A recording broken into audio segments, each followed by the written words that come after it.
Yes po, muli po isang magandang araw at isang magandang content na naman po para sa inyo. Ayan po, talagang nag-aalburuto na po si Madam Amy. Halos hindi na po niya alam ang kanyang gagawin. Ako po ay nag-aanyaya sa mga hindi pa po nakapag-subscribe sa aking channel. Kayo po ay aking malugod na inaanyayahan na mag-subscribe. Pakiclick po yung notification bell para palagi po kayong updated sa aking mga video. At kung nagustuhan naman po ninyo ang aking mga video, pakilike naman po at kung maaari ay pakishare na rin po. Mga kaibigan, mga kabarangay, hindi lamang po naman si Madam Amy ang ayaw na ayaw po na matuloy ang halalan. Maging yung ibang congressman din po. Hindi naman lahat. Dahil magkakamot po ng ulo ang mga yan kapag natuloy po ang halalan. Lalong-lalo na po yung mga malalaki ang ginastos nitong nagdaang halalan. Bagamat nanalo sila, siyempre hindi pa po nakakabawi yan. So, tatamaan na naman po yung kanilang bulsa o yung kanilang lalagyan ng maraming pera. At maglalabas po muli yan dahil nga po o kapag natuloy nga po ang halalan. At malamang nga po ay matutuloy na ito. Alam po ba ninyo kung bakit? Nabanggit ko na po doon sa isang content ko yung mga dahilan na o basihan ng mga naniniwala na matutuloy ang halalan at yung mga basihan naman ng hindi po matutuloy ang halalan ang paniniwala.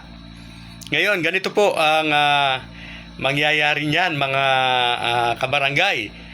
Bakit po talagang mahihirapan sila na ma-stop na yan o mapahinto or mapigilan?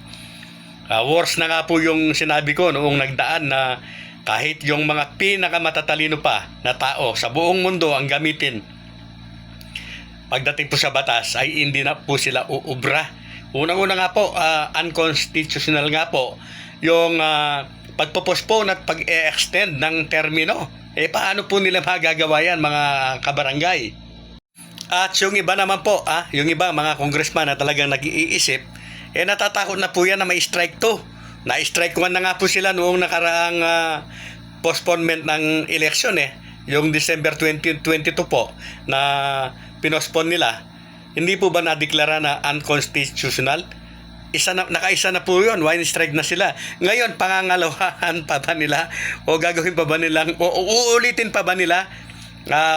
Malamang na malamang pa sa alamang, hindi na po yan uulit. Kasi magmumukhang kawawa na po sila at magmumukhang walang alam na po sila. Hindi lamang sa ating bansa, kundi po sa buong mundo.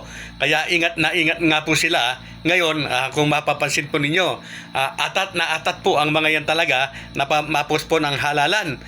Nauna pang nakapagpasa ng bill yung Senado na 4 years nga at postpone ng halalan. Sila, hindi pa nga nila naipapasa sa third reading Yun po ang dahilan kasi po marami na po yung mga congressman na talagang nag-iisip na po ng naaayon sa batas. Iilan na lamang po yung yung paliko-liko yung iniisip. So, kung napanood po ninyo si Madam Amy, ang dami niyang tinatanong bakit daw nagkaganon. Nalilito na rin daw po siya. Mga kaibigan, yun po ay pabalatbungan salita na lamang ng ating senador o senadora. Kasi nga po, kahit po siya, alam po ni Madam Amy na talagang mahirap po na mailusot itong retroactive term setting po na gusto nilang isulong o ipatupad. Alam naman nila po na mas mabilis na mapatupad dyan at maging batas na walang kukontra kung perspective nga po yung mga mahahalal na bago ang makikinabang o entitled po alinman ang ibigay nila 4 o 6 na taon. Kaya lang po siyempre po kasubuan na yan. So pinapakita lamang po nila na concern sila doon sa mga pinangakuan nila. Kaya pinapakita nila na talagang gumagawa po sila ng paraan para hindi po matuloy ang halalan para mapospon. Pero may landas na po na tinatahak yan. 101% po. Malapit na. Tuloy ang halalan. Kayo po ang tatanungin ko, yung mga kaibigan, kabarangay po na may malawak po na pangunawa at pag-iisip. Sa palagay nyo, mapipigilan pa kaya ni Madam Amy ito?